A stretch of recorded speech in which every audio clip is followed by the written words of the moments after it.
Hello and welcome to all of you. आज हम लोग एनसीईआरटी क्लास 8th मैथमेटिक्स का चैप्टर 1 जो पढ़ रहे थे उसका चौथा वीडियो पढ़ने वाले हैं। तो आइए इसको हम स्टार्ट करते हैं। जहाँ तक हम पढ़ चुके थे उसके आगे ये सब हमने देख लिया था।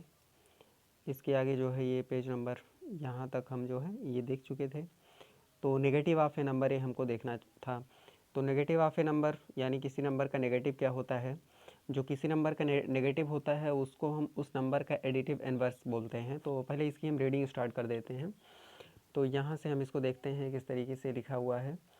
Negative of A number while studying integers you have come across negative of integers. तो जब हम इंटीजर्स को पढ़ रहे होते हैं तो हम बहुत सारे इंटीजर्स के नेगेटिव नंबर हमारे सामने आते हैं। What is the negative of 1? It is -1 because 1 + -1 equals to 0 equals to -1 + 1 equals to 0। यानी 1 का नेगेटिव क्या होता है? -1 होता है। So what will be the negative of -1? It will be +1। यानी जब हम -1 का नेगेटिव करते हैं तो ये क्या मिलेगा हमको? +1 मिलेगा। क्योंकि हम ये जो रूल हमारा होता है जानते हैं कि हम जो किसी नंबर के आगे अगर हम माइनस लगाते हैं और फिर -1 ऐसे लिखते हैं तो इसका जो रिजल्ट आएगा यानी ये माइनस और माइनस क्या हो जाएगा? ये +1 हो जाएगा। यानी -1 का नेगेटिव क्या हो जाएगा? +1 हो जाएगा। तो यही चीज़ यहाँ पे दिया है। इसीलिए यहाँ पे देखिए 2 का जो 2 + -2 equals to -2 + 2 equals to 0। So we say that 2 is the negative और एडिटिव इनवर्स। तो यहाँ पे देखिए जो 2 इज़ द नेगेटिव, यहाँ पे इसको पढ़िएगा, 2 इज़ द नेगेटिव और additive inverse of -2 and vice versa. तो वाइस वर्सा का मतलब क्या होता है? यहाँ पे देखिए जो 2 का एडिटिव इनवर्स, यहाँ एडिटिव इनवर्स ज़्यादा इंपॉर्टेंट है। एडिटिव इनवर्स तो 2 का एडिटिव इनवर्स क्या होता है? -2 होता है। यानी 2 का एडिटिव इनवर्स क्या होता है? -2 होता है। और -2 का एडिटिव इनवर्स क्या होता है? +2 होता है। तो ये ध्यान रखना कि एडिटिव इनवर्स क्या होता है। यानी कोई भी नंबर हो जब हम उसके सामने क्या करते हैं? माइनस लगा देते हैं तो वो पहले वाले नंबर का एडिटिव इनवर्स हो जाता है। यानी जैसे हम मान लेते हैं कि हमको दिया हुआ है, जैसे अगर हमको किसी ने दे दिया कि 5 का एडिटिव इनवर्स क्या होगा, तो 5 का एडिटिव इनवर्स होता है -5। लेकिन यहाँ पे अगर आपको -3 दे दिया जाए तो -3 का एडिटिव इनवर्स क्या होगा? तो -3 का एडिटिव इनवर्स हो जाएगा आपका +3, या सिर्फ हम 3 भी लिख सकते हैं। तो ये -3 का एडिटिव इनवर्स +3 और +3 का एडिटिव इनवर्स क्या होता है? -3। इसको हम एरो को इधर से भी लगा सकते हैं। तो यानी ये एक दूसरे के एडिटिव इनवर्स होते हैं। यानी जो किसी नंबर का नेगेटिव होता है वो अपनी दी गई नंबर का एडिटिव इनवर्स होता है। तो इसी तरीके से इन जनरल फॉर्म में देख सकते हैं। In general for an integer a we have a + -1 equals to -a + a equals to 0। So a is the negative of -a and -a is the negative of a। तो इसको हम जानते हैं for the rational numbers 2/3 we have 2/3 ± 2/3 equals to +3। ये भी हो गया है, हमने देख भी चुके हैं, ये सब पढ़ाया जा चुका है आपको। तो किसी नंबर का जो नेगेटिव होता है वो उसमें उस नंबर को जोड़ने पे 0 मिलता है तो एडिटिव इनवर्स वो नंबर हमारा मिल जाता है। किसी नंबर का नेगेटिव जो है दी गई नंबर का एडिटिव इनवर्स होता है। तो आगे हम देखते हैं रेसिप्रोकल। रेसिप्रोकल का मतलब क्या होता है? जो हमारा नंबर होता है उसको हम क्या करते हैं? इन्वर्स कर देते हैं तो इसका रेसिप्रोकल हो जाता है। यानी जैसे यहाँ पे देखिए 8/21 है तो इसका न्यूमरेटर और जो डिनोमिनेटर है उसको हम उल्टा कर देंगे तो 21/8 इक्वल्स टू 1 आएगा मल्टीप्लाई करने पर। क्योंकि 21 और जो 8 है ये दोनों कैंसिल हो जाएंगे तो यहाँ पे 1 आएगा। इसी तरीके से और भी हमारे नंबर्स होते हैं, इनका हम रेसिप्रोकल बड़ी आसानी से निकाल सकते हैं। तो यहाँ पे इन जनरल रेशनल नंबर्स, इसको हम यहाँ पे पढ़ सकते हैं कि जो 0 होता है, क्योंकि जो ध्यान से देखिएगा इन rational number which when multiplied 0 gives 1। तो क्या ऐसी कोई रेशनल नंबर है जिसको हम 0 से मल्टीप्लाई कर दें तो 1 आ जाए? ऐसी कोई रेशनल नंबर नहीं है। The 0 has no reciprocal. इसलिए 0 एक ऐसा नंबर है जिसके पास में कोई रेसिप्रोकल नहीं होता है। क्योंकि रेसिप्रोकल के लिए हम जानते हैं कि कोई जो हमारा जैसे ये 1/2 होता है तो इसके रेसिप्रोकल अगर हमको निकालना है तो इसको हम 2/1 कर देंगे, यानी डिनोमिनेटर को न्यूमरेटर में कर देते हैं तो इसका रिजल्ट कितना आता है? 1 आता है। लेकिन जो हमारा 0 होता है तो इसको 0/1 तो हम कर सकते हैं, लेकिन हम इसको जब हम 1/0 कर देंगे तो ये नॉट डिफाइंड हो जाएगा, इन्फिनिटी आ जाएगा। तो इसलिए 0 का कोई रेसिप्रोकल नहीं होता है। तो यहाँ पे देखिए आगे हम देखेंगे तो ये इन जनरल फॉर्म में क्या कुछ लिखा हुआ है। बी say a rational number c/d is called the reciprocal और मल्टीप्लिकेटिव इनवर्स। जैसे यहाँ पे देखिए जो हमने एडिटिव इन्वर्स का मतलब देखा था क्या होता है? माइनस आगे हम नेगेटिव साइन लगा देते हैं, और मल्टीप्लिकेटिव इन्वर्स का मतलब होता है कि न्यूमरेटर और डिनोमिनेटर को हम बदल देते हैं। तो ये जो मल्टीप्लिकेटिव इन्वर्स या रेसिप्रोकल जो होता है in other non zero rational number a upon b if a upon b multiplied by c upon d equals to 1। तो किसी एक नंबर का जो रेसिप्रोकल होता है वो दूसरा नंबर कोई सी अपॉन डी होता है, यानी कोई सी अपॉन डी जो होता है ए अपॉन बी का रेसिप्रोकल होता है अगर ए अपॉन बी और सी अपॉन डी को हम मल्टीप्लाई कर दें और हमको एक मिल जाए। तो रेसिप्रोकल क्या होता है ये हम जान गए, या मल्टीप्लिकेटिव इन्वर्स क्या होता है। जैसे आपके साथ अगर कोई प्रॉब्लम दे दिया जाए कि यहाँ पे जो मान लेते हैं 3/5 है, इसका रेसिप्रोकल क्या होगा। 3/5 का रेसिप्रोकल जो होगा हमको एक ऐसे नंबर ढूंढनी होगी जिसको हम 3/5 में मल्टीप्लाई कर दें तो 1 आ जाएगा। तो 3/5 का रेसिप्रोकल क्लियरली क्या हो जाएगा, 5/3 हो जाएगा। ऐसा इसलिए क्योंकि 5/3 को मल्टीप्लाई करेंगे तो ये हमको कितना देगा, 1 रिजल्ट आएगा।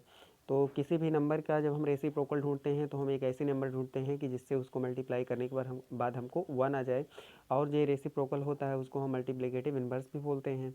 एडिटिव इन्वर्स क्या होता है, नंबर के सामने हम माइनस लगा देते हैं, उसको नेगेटिव बना देते हैं, और मल्टीप्लिकेटिव इन्वर्स फाइंड आउट करने के लिए जो हमारा नंबर होता है उसके हम न्यूमरेटर और डिनोमिनेटर को चेंज कर देते हैं, ऊपर नीचे कर देते हैं, तो ये रेसिप्रोकल हो जाता है।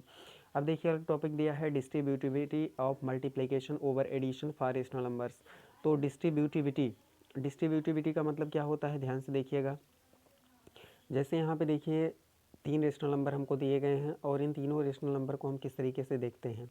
देखिए यहाँ पे -3/4 मल्टीप्लाइड बाई, इसको हम देखिए ब्रेसेज में करके, इसको हम ब्रेसेज में बंद किए हुए हैं। उसके बाद में 3/2 और प्लस -5/6। तो पहले हम इन दोनों को जोड़ लेते हैं और जोड़ने के बाद जो आता है उसको -3/4 से मल्टीप्लाई कर देते हैं।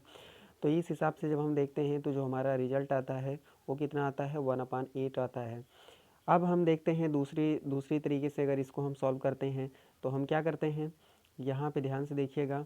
हम जो हमारा 3/4 है पहले हम इसको 2/3 से मल्टीप्लाई करते हैं, उसके बाद -3/4 को हम -5/6 है उससे मल्टीप्लाई करते हैं।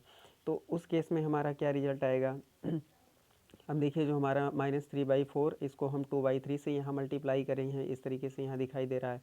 और जो हमारा -3/4 है उसको हम थोड़ा सा और नीचे इसको देखेंगे, जो 3/4 है उसको -5/6 से जब इसी को हम मल्टीप्लाई कर देते तो हमारा रिजल्ट कितना आता है, ये जो है इस तरीके से 5/8 आता है।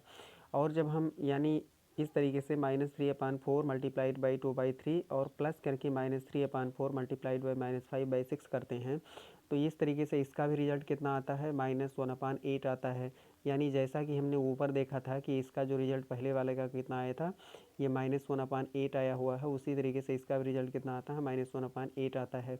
यानी हम यहाँ पे क्या कंक्लूजन निकालते हैं कि जो यहाँ पे देखिए ये जो होता है और ए दोनों एक दूसरे के बराबर होते हैं। यानी चाहे हम पहले इन दोनों को जोड़ करके और इसमें 3/4 को -3/4 को मल्टीप्लाई कर दें, या हम 3/4 को पहले 2/3 से मल्टीप्लाई कर लें, उसके बाद में जो हमारा 3/4 है उसको -5/6 से मल्टीप्लाई करने के बाद में जोड़ दें, तो दोनों रिजल्ट हमारा सेम आता है। तो इसलिए हम क्या कह सकते हैं कि जो डिस्ट्रीब्यूटिव प्रॉपर्टी है वो एडिशन जो मल्टीप्लिकेशन इज ओवर मतलब ये डिस्ट्रीब्यूटिव प्रॉपर्टी होल्ड करता है। इसको इस तरीके से कहेंगे distributive of multiplication over addition and subtraction. तो डिस्ट्रीब्यूटिविटी का मतलब होता है अगर a multiplied by B plus C, A B plus A C, और a multiplied by B minus C तो ए बी माइनस ए सी। तो ये जो है ये होल्ड करता है, इसको हमको नोट करके रखना है कि कभी भी अगर हमको कोई रेशनल नंबर इस तरीके से मिल जाता है तो ये चीज़ हमेशा इसमें ट्रू होता है। तो ये हम कह सकते हैं कि multiplication is distributive over addition for rational numbers. तो ये फैक्ट हमने यहाँ पे निकाला हुआ है कि multiplication is distributive over addition for rational numbers. तो रेशनल नंबर के लिए जो है ये ट्रू होता है। आगे देखिए जो यहाँ पे कुछ ट्राई दीजिए दिया है आप कर लेना। इसके बाद में यहाँ देखिए right the additive inverse of the following. तो नीचे दिए गए जो नंबर्स हैं इनका जब आप एडिटिव इन्वर्स लिखेंगे तो इसको तो हम ऐसे ही तुरंत लिख सकते हैं, एडिटिव इन्वर्स से माइनस है तो इसको हम प्लस कर देंगे, बस बात हमारा खत्म हो जाएगा, यानी +7/19 ये इसका एडिटिव इन्वर्स हो जाएगा। लेकिन कैसे, तो यहाँ पे देखिए ये इस तरीके से जो है ये दिया गया है, यानी -7/19 का जो एडिटिव इन्वर्स होगा +7/19 होगा। इसको हम इस तरीके से प्रूव कर सकते हैं। अगर इसका हमको एडिटिव इन्वर्स निकालना है तो हमको इसको नेगेटिव कर देना होगा।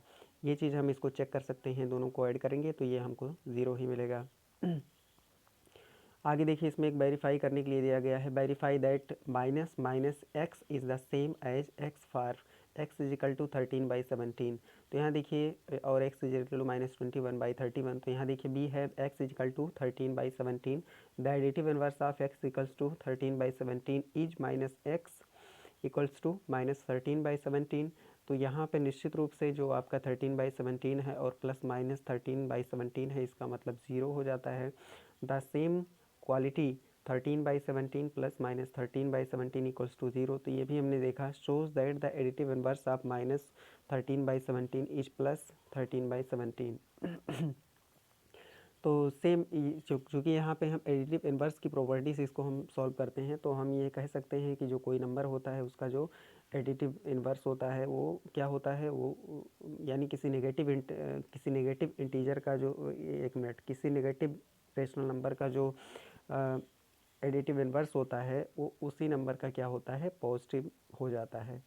यानी अगर कोई नेगेटिव इंटीजर हमारे पास x है, तो इस x का जब हम क्या निकालेंगे, नेगेटिव निकालेंगे, तो ये जो नेगेटिव होगा वो एक पॉजिटिव, यानी नेगेटिव या जो एडिटिव इनवर्स होता है, तो ये क्या मिलेगा, प्लस एक्स आपको मिल जाएगा। इस तरीके से इसको हम यहाँ पे प्रूव कर सकते हैं। ये दोनों प्रूव करके दिखाया गया है। एग्जाम्पल आप जो है इसको सॉल्व कर लीजिएगा, और इसको आप चाहें तो प्रॉपर्टीज़ का यूज करके भी सॉल्व कर सकते हैं, और इसको कम्यूटेटिव प्रॉपर्टी या तमाम ढेर सारी प्रॉपर्टीज़ जो हैं इसमें आप इसको आसानी से सॉल्व कर लेना। तो इसमें जो भी आपको दिया है, इसमें पहले हम टर्म्स को रीअरेंज करते हैं। जैसे यहाँ पे देखिए 2/5 और यहाँ पे देखिए 3/5 यहाँ पे दिया गया है, और ये आपका -14 है। तो हम यहाँ पे क्या करेंगे, पहले जो हमारा 2/5 है और -3/7 है, इसको और ये जो है इसको हम इस तरीके से रीअरेंज करते हैं। कैसे, क्योंकि कम्यूटेटिव प्रॉपर्टी ये होल्ड करता है। तो यहाँ देखिए जो 2/5 है, इसके बाद -3/7 यहाँ लिखते हैं। उसके बाद हम क्या करते हैं, जो हमारा ये 3/7 मल्टीप्लाइड बाई 3/5 था, इसको हम एक साथ लिख लेते हैं, और माइनस जो 14 है इसको हम पीछे कर दें, क्योंकि जो हमारा रेशनल नंबर का जो एडिशन होता है या वो कम्यूटेटिव प्रॉपर्टी को क्या करता है, होल्ड करता है। तो इसको हम इस तरीके से लिख लिए। उसके बाद हम क्या करते हैं, जो हमारा ये नेगेटिव साइन होता है इसको हम थोड़ा सा डिस्पोज करके इधर उधर, और इसको इस तरीके से बड़ी आसानी से इसको हम सॉल्व कर लेते हैं। तो ये चीज़ एग्जांपल आप अच्छी तरीके से देख के इसको समझ लेना। उसके बाद में जो यहाँ पे एक्सरसाइज है, बहुत छोटा एक्सरसाइज है, इसको आप लोग करके लाइएगा। तो ये यहाँ पे इस जो है ये कंप्लीट हो जाएगा। उसके बाद representation of rational numbers on the number line. तो ये बहुत इंपॉर्टेंट टॉपिक है, इसको हम आगे पढ़ेंगे और कुछ एक्स्ट्रा आपको दिया जाएगा। तो पहले ये जो है इसको आप कंप्लीट करिएगा। तो आज का वीडियो यहीं पे स्टॉप करते हैं। तब तक के लिए नमस्कार, धन्यवाद।